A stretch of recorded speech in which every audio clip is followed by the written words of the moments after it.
चंद्रपुर का सबसे famous hotel सितारा presents hotel Sitara group की नई branch new Rajputana family garden and restaurant. Chandrapur की शान में एक और चमकता बड़ा सितारा मूल रोड चंद्रपुर के निसर्ग जंगलों के बीच पूरे परिवार के लिए वेज नॉन वेज का सबसे खूबसूरत स्थान, जहां आप पाएंगे सबसे स्वादिष्ट लाइव चिकन मटन फिश के साथ सैकड़ों वेज और नॉन वेज डिशेस, साथ में बच्चों को खेलने के लिए भरपूर उपकरण, क्रिकेट मैच और एंटरटेनमेंट लाइव स्क्रीन, मचान, पार्किंग के भरपूर जगह और फेमस होटल सितारा की सबसे उत्तम सर्विस और टेस्ट। एक बार पूरे परिवार और दोस्तों के साथ अवश्य पधारें। आउटडोर पार्टी के लिए best location hotel Sitara group का नया उपकरण hotel new Rajputana family garden and restaurant, Ghanta Chowki, Mul road, Chandrapur. Contact करें mister Shirish Patrange, mobile number 9764871578। OBC आरक्षण को लेकर जनप्रतिनिधियों में वार पलटवार चल रहा है। ओबीसी नेता व मंत्री छगन भुजबल का नाम लिए बिना विधानसभा में नेता प्रतिपक्ष विजय वटेदीवार ने कहा है कि सत्ता में रहकर जनता को न्याय दिया जाता है, समस्याएं नहीं रखी जाती हैं। समस्या ही रखना है तो सत्ता में क्यों हो। वटेदीवार ने कहा ये भी कि ओबीसी के अधिकार के लिए लड़ेंगे, लेकिन ऐसे कार्यों का समर्थन नहीं करेंगे जिससे दो समाज के बीच दूरी बने। सोमवार को वटेदीवार ने पत्रकारों से चर्चा की। उन्होंने ये भी संकेत दिया कि वे भुजबल के साथ मंच साझा नहीं करेंगे। भुजबल पर किसका दबाव है ये उन्हीं से पूछा जाए। रांकापा अध्यक्ष शरद पवार ने भेंट को लेकर वटेदीवार ने कहा कि पवार महाराष्ट्र के नेता हैं, वे कांग्रेस के नेता नहीं हैं। ओबीसी कार्यकर्ता के तौर पर मेरे समान कार्यकर्ता को कांग्रेस की भूमिका रखना पड़ता है। कौन कैसी भूमिका रख रहा है ये उनका विषय है। भाजपा ओबीसी मोर्चा के प्रदेश प्रभारी आशीष देशमुख ने कहा है कि अजय वटेदीवार यू टर्न नेता है।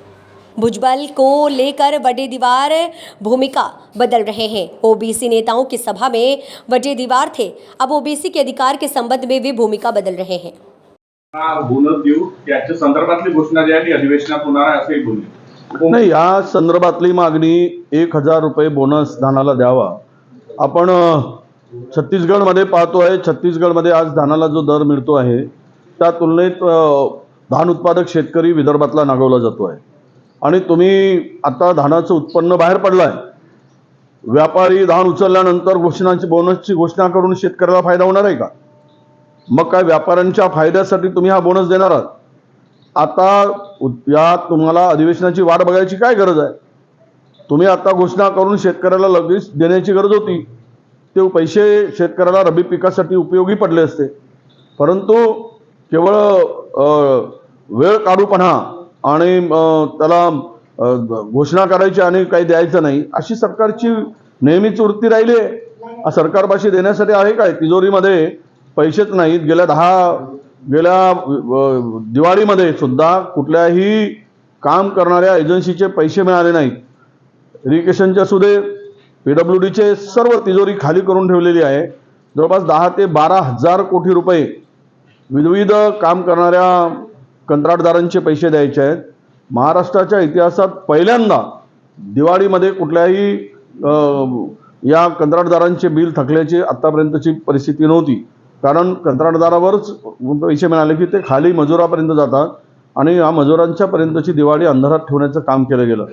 मला सरकारला आव्हान आहे की आता धानाचं उत्पन्न बाहेर पडलेलं आहे, शेतकऱ्यांच्याकडे धान आहे आणि लगेच तुम्ही बोनस जाहीर केला तर शेतकऱ्याला त्याचा फायदा होईल। तोंडाला पानं पुसण्याचं काम करू नका आणि 1000 रुपये प्रति क्विंटल ही घोषणा लवकरात लवकर करा अशी आमची सरकारकडून अपेक्षा आहे। कुठेतरी जो आहे ट्विट वॉर सुरू दिसतोय, काही ठिकाणी खालची पातळी जाते, कौटुंबिक आरोप व्हायला लागलेले आहे राजकीय नेत्यांवर।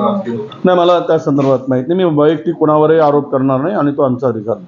आता उपोषणाच्या वेळी जे बसले जरांगे पाटील तेव्हा लाठीचार्ज जो आहे तो उपमुख्यमंत्री देवेंद्र फडणवीस यांनी करायला लावला असं जर सगळ्या चर्चा होते, त्यानंतर आरटीआय मध्ये रिपोर्ट आलेला आहे की त्यांनी करायला लावला नाही, तर जरांगे पाटलांनी सांगितलं की त्यांनी करायला लावला नाही, तर मग कुणी करायला लावला, मधला माणूस शोधा। नाही, ते आता जरांगे पाटील शोधतील, आपल्या जरांगे पाटील बघतील तर सरकार बघेल, त्या वादात मला पडायचं नाही। पण जो लाठीचार्ज झाला तो दुर्दैवीच होता। त्यानंतर झालेली पोलिसांना मारहाण झाली ती सुद्धा अमानुष होती। अनेक महिलांनाही छर्रे लागलेत, पोलिसांनाही लागलेत, पण अशा घटना सरकार टाळू शकला असता। सरकारचं हे फेल्युअर आहे असं मानतो सरकारने, किंवा जाणून बुजून केलं असेल असं मी मानतो। तर या संदर्भात चौकशी झाली पाहिजे. अधिवेशनात ही सगळी चौकशी आम्ही या संदर्भात स्पेशल एक SIT नेमून किंवा निवृत्त न्यायाधीशामार्फत चौकशी करायची मागणी करू. अरे कसला गोंधळ चालू आहे तिकडे? अहो आई, कसला म्हणजे काय? दिवाळी येत आहे ना, कपड्याची खरेदी पुन्हा काय? बरोबर आहे त्यांचं. कपड्यांची खरेदी करायचीच आणि तेही सर्वांसाठी. पण बाबा, संपूर्ण कुटुंबाचे कपडे एकाच ठिकाणी मिळतील तरी कुठे? कुठे म्हणजे काय दादा? वरसिद्धी. अगदी बरोबर.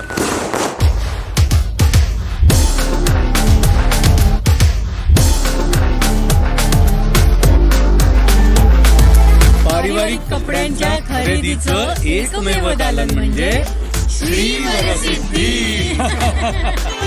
वरसिद्धी shopping mall, Kasturba road, Chandrapur.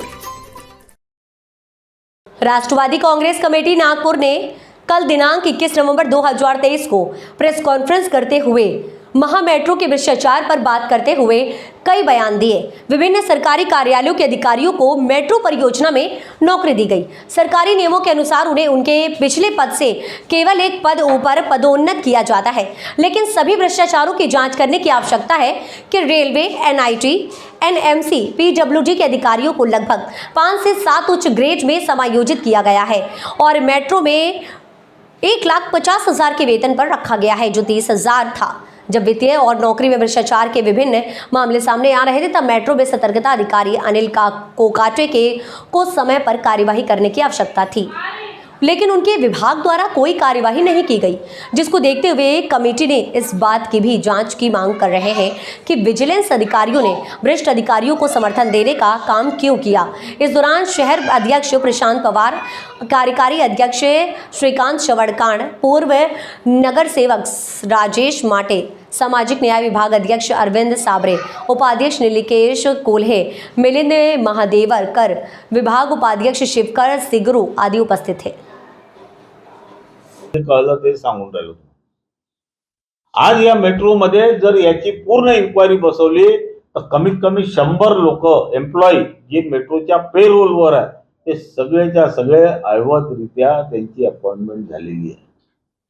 त्यांना ज्या पद्धतीचा एक्सपिरियन्स पाहिजे त्या पद्धतीचा एक्सपिरियन्स न असताना सुद्धा त्या मोठ्या पोस्टवर त्यांची नियुक्ती करण्यात आलेली आणि त्यामुळे आम्ही हे सगळं आता बाहेर काढलेलं आहे. त्याचा नातेवाईक आहे करमवीर यांना सुद्धा गैरकायदेशीर नोकरीमध्ये सामावून घेतले. 2018 रोजी जाहीर करून कनिष्ठ अभियंता. नमस्कार. आपण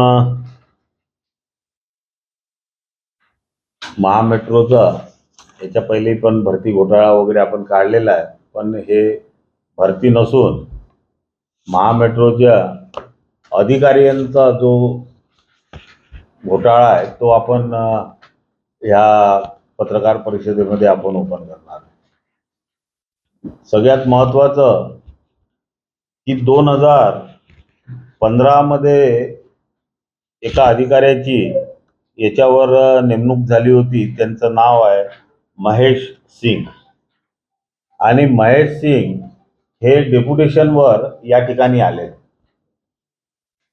त्यांना बेसिकली जे त्यांचं क्वालिफिकेशन पाहिजे त्या क्वालिफिकेशनमध्ये ते बसत नाहीत, तरी त्यांना त्या पदावर घेण्यात आलं. आणि याच्या पहिले आपण कॅगच्या रिपोर्टनुसार बोललेलंच होतो. त्या कॅगच्या रिपोर्टमध्ये सुद्धा ह्याच्यावर ताशेरे ओढले आहे की या लोकांनी ज्याप्रमाणे भरती केलेली आहे ती भरती म्हणजे एक प्रकारचं भ्रष्टाचारच आहे त्या याच्यामध्ये. आणि जसं SC, ST, OBC आरक्षण न देता भरती करण्यात आली असून त्याची सुद्धा उच्च स्तरीय चौकशीची आपण मागणी त्यावेळेस केलेली होती. आता नियुक्ती देण्याचे प्रकरण समोर आले, त्या विरोधात केंद्रीय दक्ष आयोगाकडे तक्रार सुद्धा करण्यात आली आहे.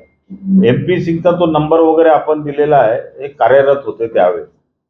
त्यांची वेतन श्रेणी 9,300 ते 34,800 अशी होती. त्यांना 2016 मध्ये प्रतिनियुक्ती म्हणजे त्यांना मिळाली त्यावेळेस ते ज्या ग्रेडवर होते ती 7व्या नंबरच्या ग्रेडवर यानी सबसे नीचे के ग्रेड पे थे. आणि जनरली ग्रेड वाढवताना 1 किंवा 2 ग्रेड वाढतात, याला एकदम 5 ग्रेड वाढवून दिले. आणि यांचे जे डॉक्युमेंट आहे महाराष्ट्र मेट्रो रेल कॉर्पोरेशनचं, याच्यात त्यांनी मेन्शन केलेलं आहे की HR जी पोस्ट आहे त्या पोस्ट करता फुल टाइम MBA HR पाहिजे. तो MBA HR नाही आहे, तो मेकॅनिकल डिप्लोमा इंजिनियर आहे. तर त्याला जेव्हा ही ॲडव्हर्टाइजमेंट निघाली, ही ॲडव्हर्टाइजमेंट MBA HR ची निघाल्यावर मग त्याच्यात या मेकॅनिकल इंजिनियरला कसं काय घेतलं? त्याच्यात त्याला 2 वर्षाचं हे पाहिजे होतं, master degree in personnel management with 60% mark recognise university. त्याच्यानंतर minimum 2 years experience in the field of HR in IDA pay scale of 16,000 ते 30,000, CDA pay scale PB2 with GP 4,600 or above scale in a government metro rail organisation. या कोणत्याच याच्यामध्ये तो बसत नाही. आणि हे असं फक्त आणि फक्त एक यांना पत्र लिहिलं होतं, आपलं काय नाव यांचं, ब्रिजेश दीक्षित साहेबांना, की म्हणजे आजच्या तारखेला ते HR आपलं जनरल मॅनेजर आहे. आता HR जनरल मॅनेजर जर एका एक्स MDच्या म्हणण्याप्रमाणे जर होत असेल तर त्याच्यात किती भ्रष्टाचार होतो. कारण की या पोस्टवर जेव्हा केव्हा कोणाला अपॉइंट करतात HRच्या, तर HRचं त्याचं कामच ते असतं. आज याच्यामध्ये आपण प्रत्येक वेळेस बिंदू नामावली मागून राहिलो, पण आपल्याला कोणी ती बिंदू नामावली देऊन नाही राहिली. आता त्यांना आपण लास्ट अल्टिमेटम दिलेला आहे. दिवाळीनंतर आपण म्हटलं होतं जर नाही दिलं तर मी मोर्चा घेऊन जाणार आहे. आणि यावेळेस मोर्चाने इथं बिंदू नामावली घेतल्याशिवाय तो मोर्चा मी वापस आणणार. मग त्यांना काय करायचं ते करत बस. धोरणानुसार इतर शासकीय विभागातील कर्मचारी व अधिकारी यांना नोकरीमध्ये सामावून घेताना 1 ग्रेड वरील पद देता येते, परंतु श्री MP सिंग यांना 7 वरून 2 ग्रेडची 1. सोहेल शेख यांनी खूप वेळा याची कंप्लेंट केली की बा हे जे देऊन राहिले हे चुकीचं आहे, हे चुकीचं आहे, चुकीचं आहे. पण त्याच्या कंप्लेंटकडे कोणीही बघायला तयार नाही. दुरुपयोग करून त्यांचे नाते, बरं त्यांनी सिंगनी काय केलं, आपले नातेवाईकही लावून घेतले. आणि याच्यामध्ये एक मी आता चंद्रपुर का सबसे फेमस होटल सितारा प्रेजेंट्स होटल सितारा ग्रुप की नई branch new Rajputana family garden and restaurant. Chandrapur की शान में एक और चमकता बड़ा सितारा, मूल रोड चंद्रपुर के निसर्ग जंगलों के बीच पूरे परिवार के लिए वेज नॉन वेज का सबसे खूबसूरत स्थान, जहां आप पाएंगे सबसे स्वादिष्ट लाइव चिकन मटन फिश के साथ सैकड़ों वेज और नॉन वेज डिशेस, साथ में बच्चों को खेलने के लिए भरपूर उपकरण, क्रिकेट मैच और एंटरटेनमेंट लाइव स्क्रीन, मचान, पार्किंग के भरपूर जगह और फेमस होटल सितारा की सबसे उत्तम सर्विस और टेस्ट. एक बार पूरे परिवार और दोस्तों के साथ अवश्य पधारें. आउटडोर पार्टी के लिए best location hotel Sitara group का नया उपकरण hotel new Rajputana family garden and restaurant, Ghanta Chowki, Mul road, Chandrapur. Contact करें mister Shirish Patrange. Mobile number 9764871578.